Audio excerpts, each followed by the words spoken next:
Today is Thursday, August 29th. What to know about a new Surgeon General advisory calling the silent struggles of American parents a public health concern. And we'll explain the controversy surrounding former President Trump's visit to Arlington National Cemetery. Plus, why the online review platform Yelp is now suing Google, where new laws aim to crack down on smartphone use. And a preview of the tournament with the largest prize ever in professional golf. Those stories and even more news to know next. Welcome to The Newsworthy. All the day's news in around 10 minutes. Fast, fair, fun, and on the go. I'm Erica Mandy. Thanks so much for being here. You ready? Let's do this. America's top doctor is calling attention to what he considers a major public health issue, the well-being of parents. In a new advisory, U.S. Surgeon General Vivek Murthy said parents are overwhelmed and burned out with the dizzying pace of the world. The advisory describes how both mothers and fathers now work many more hours than they did a few decades ago, and also spend more time with their children. A recent survey from the American Psychological Association backs this up. In that survey, nearly half of parents reported their stress was overwhelming most days, as compared with just a quarter of adults without children. And this is a big deal, not just for the millions of parents in the U.S., but also for their kids, since they can be directly impacted by parents' mental health struggles.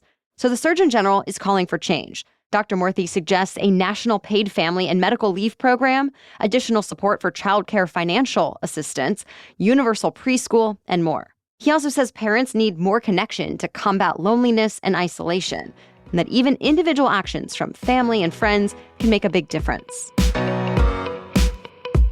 As both presidential candidates work to engage military service members and veterans, they're both facing some controversy and criticism. Right now, former President Donald Trump's team is being asked to explain a recent visit to Arlington National Cemetery. Trump was there on Monday to mark the third anniversary of an attack in Afghanistan that killed 13 U.S. troops. But here's the thing. There's a rule against bringing cameras to a section of the cemetery that displays the graves of service members who died recently. And when a cemetery employee tried to enforce that rule, she apparently got into a confrontation with a Trump campaign aide. Trump's running mate, Senator J.D. Vance, defended the campaign yesterday, saying the family of a fallen service member invited Trump to support them and that he had every right to be there. Well, then the family of another fallen service member, whose gravesite is next to the other one, raised concerns about one image in particular. It shows Trump giving a thumbs up to the camera with their relative's grave clearly visible a few feet away. So far, the Trump campaign has not responded to that family's concerns. Also part of J.D. Vance's response to all of this, though, pointing to Harris's running mate, Governor Tim Walz, and the questions he's faced about his own military record and whether he misrepresented parts of it. He served in the U.S. Army National Guard for 24 years, but many Republicans criticize Walz for retiring only months before his unit was deployed to Iraq and then claiming he carried weapons in war. That said, Walz announced plans to run for Congress and filed his paperwork for retirement before his unit got the order for deployment. And the Harris campaign said Walz misspoke and that he meant to say he used weapons of war, not in war. Either way, both campaigns will likely be asked much more about their commitment to the U.S. military. The FBI came forward with more information about the gunman who tried to kill former President Donald Trump. The Bureau says it's gone through all of his online activity, but did not see any clear political ideology, either left-leaning or right-leaning. Instead, he apparently just wanted to plan an attack on some kind of event. In fact, authorities say he's been searching for information about explosives for the past 5 years. And in the month before the attack, he conducted more than 60 internet searches related to both President Biden and former President Trump, and both the Democratic and Republican conventions. As you know, he ended up shooting and killing someone in the crowd at a Trump rally in Pennsylvania. Others were hurt, including Trump, before the shooter was taken out by the Secret Service. There are also several other government investigations happening into the event's security measures. Fighting in the Middle East is escalating once again. The Israeli military launched massive raids in not just Gaza, but the Israeli-occupied West Bank with hundreds of troops. It seems to be the largest military operation in that territory in more than 20 years. The Palestinian Health Ministry says at least 11 people have been killed so far, and it's not over yet. Israeli security forces say it's all part of a counterterrorism operation, and Hamas confirmed about half a dozen of its fighters were taken out. The U.S. has also recently warned that Iran is secretly smuggling weapons into the West Bank. But for Israel, this now represents a third front in conflicts that extend from Egypt's border with Gaza to southern Lebanon. And the United Nations Human Rights Office says this expanding operation could deepen what it calls an already catastrophic situation. So stay tuned. Well, it turns out wildfires that spread through Canada produced more emissions than most countries last year.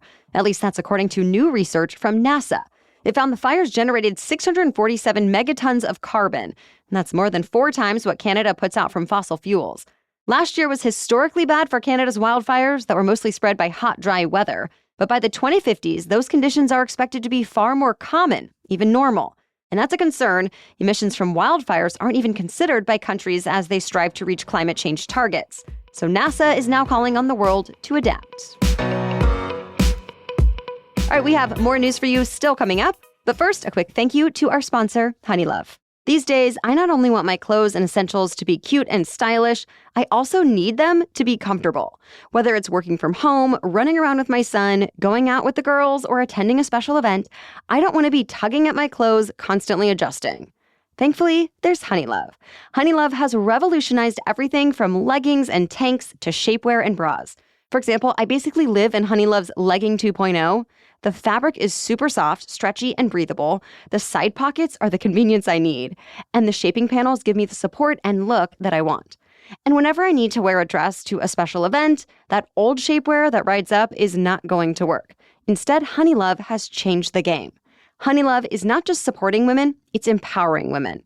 Treat yourself to the best bras, leggings, and more on the market and save 20% at honeylove.com/newsworthy.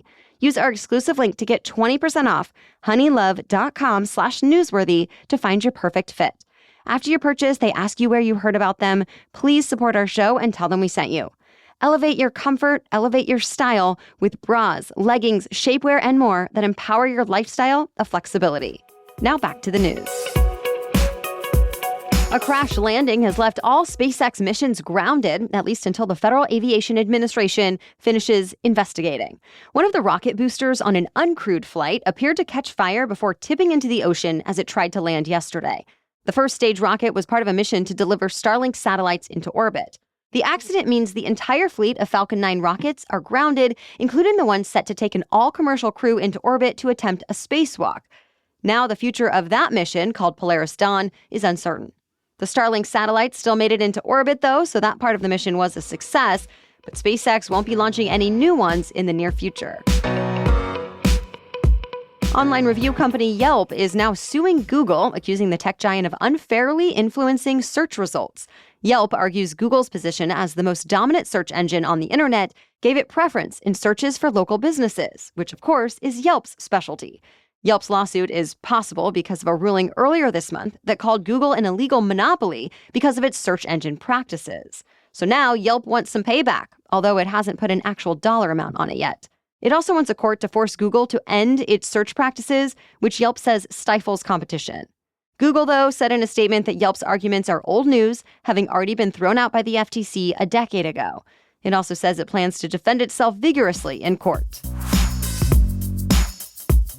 2 players in the AI space just got fixes to address major public mishaps. X updated its chatbot, called Grok, while Google made changes to its image generator. So Grok will now direct people to vote.gov when it receives questions about elections. This comes after some officials, including 5 secretaries of state, expressed concern about misinformation Grok had given to millions of users. Some of the information Grok returned included untrue statements like claims that Kamala Harris is ineligible to run for president. Meanwhile, Google says the latest version of its AI image generator will be available to those who pay for Gemini Advanced. Well, this comes several months after the company shut down the generator's ability to create human images when the tool got some criticism over how it was handling race. Gemini's image generation feature apparently depicted specific white figures as people of color, including the founding fathers and even Nazi-era German soldiers. Google says its new Imagen 3 solves this issue, but it still does not allow users to create pictures of identifiable people or overly violent or sexual scenes. More companies are deciding to make changes to its diversity, equity, and inclusion policies. Last week, we told you about how Harley-Davidson, John Deere, and Tractor Supply made changes in response to an online campaign. And now, home improvement brand Lowe's and Ford Motor Company have done the same, as well as the owner of Jack Daniels. A lot of this initiative is led by right-wing social media personality Robbie Starbuck. He and other critics say there needs to be more neutrality in business and less wokeness.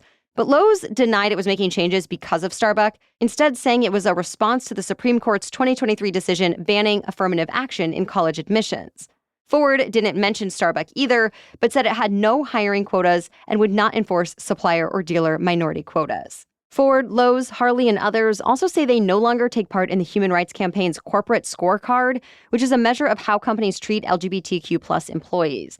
The HRC argues the companies are making a mistake, saying diversity and inclusion are important to the success of any business. Either way, Starbucks says he plans to keep putting pressure on companies. The PGA TOUR Championship starts today with the winning golfer set to take home $25 million. The overall prize pool is $100 million, making it the richest golf tournament ever played. It's the final event of the PGA season, and only the top 30 golfers of the year have qualified. It's also the third and final playoff event of the FedEx Cup. The event takes place at East Lake Golf Club in Atlanta, Georgia. Unlike other tour events, higher-ranked players go into the championship with a scoring advantage over other competitors. The Tour Championship wraps up with its final round on Sunday. That's it for the main news today, so now it's time for Thing to Know Thursday. But first, let's take a moment to thank our sponsor. The summertime barbecue season is not over yet, friends. We still have Labor Day weekend coming up, for example. So you can now stock up on all your grilling favorites and earn cash back on every purchase when you use Ibotta. Ibotta is a free app that lets you earn cash back every time you shop. In fact, the average Ibotta user earns $256 per year.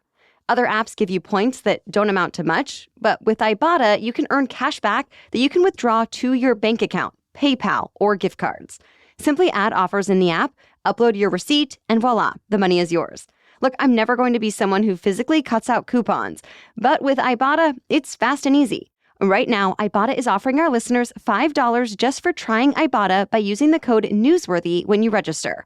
Go to the App Store or Google Play Store and download the free Ibotta app to start earning cash back and use code Newsworthy. That's IBOTTA in the Google Play or App Store and use code Newsworthy. Okay, now back to Thing to Know Thursday. As students around the country come back to school after summer break, they may be greeted by new rules about cell phone use. More states and districts around the nation are taking action to ban or limit student cell phone use during the school day. A Pew Research survey found that 70% of teachers believe cell phones are a major problem in the classroom because they can be distracting and lead to cyberbullying. Mental health advocates also say limiting screen time during the week can have a positive impact on students' overall well-being. So states, districts, and politicians on both sides of the aisle have sprung into action. So far this year, at least 8 states have passed laws, issued orders, or adopted rules to address phones during school hours. And they're finding different ways to enforce them. But not everyone is a fan of this. Some education experts say phones can be a learning tool, especially for students who only have access to a phone, not a computer or tablet. Others say phones can be a safety tool in an era of increased school shootings. And parents seem to be split on this issue. All right, thank you so much for listening today. We will catch you up with more news to know tomorrow. Until then, have a great day.